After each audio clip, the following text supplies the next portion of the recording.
جب کبھی بھی ظلم ہوتا ہے، جب کبھی بھی کوئی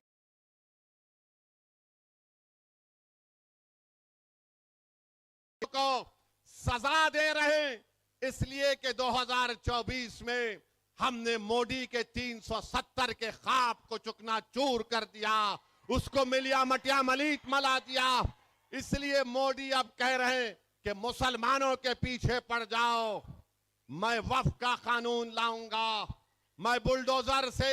جب میں نے پارلیمنٹ میں کہا کہ مودی کے بلڈوزروں نے مسلمانوں کے گھروں کو توڑ دیا، تو بی جے پی کے لوگ بڑے خفا ہوئے، اٹھ گئے۔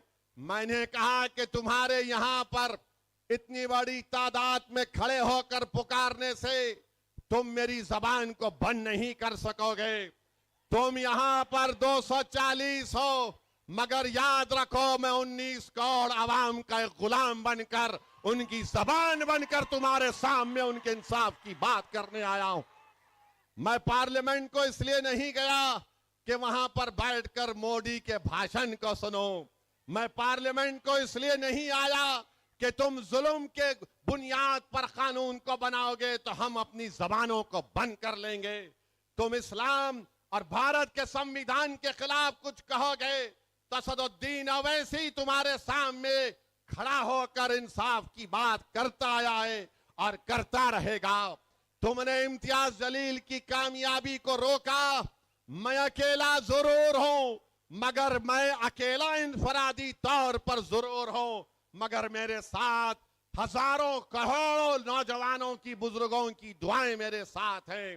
میرے ساتھ ان نوجوانوں کے جذبہ ہے جو آج یہ کہہ چکے ہیں کہ نوجوان پکار پکار کر کہہ رہا ہے، بھارت کا نوجوان چاہے وہ مسلمان دلت ہو، اب مودی ہم تجھ سے ڈرنے والے نہیں ہیں، اب مودی ہم تجھ سے ڈرنے والے نہیں ہیں، ہم کبھی بھی تجھ سے نہیں ڈرے۔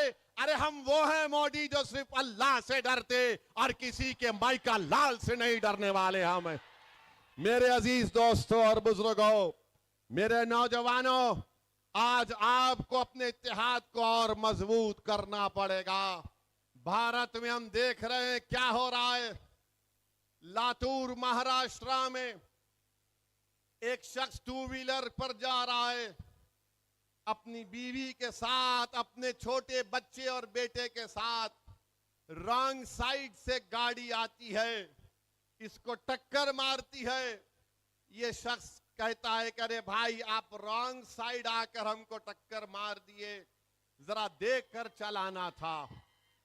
تو اس گاڑی میں بیٹھے ہوئے ظالموں نے کہا تو مسلمان ہے، تجھے سبق سکھائیں گے، اور گاڑی سے اس کی بیوی اور ایک معصوم بچے کو رون دیا۔ بیوی مر گئی اور ایک معصوم بچہ اس کا مر گیا۔ بتاؤ یہ کیا ہو رہا ہے ہمارے دیش میں۔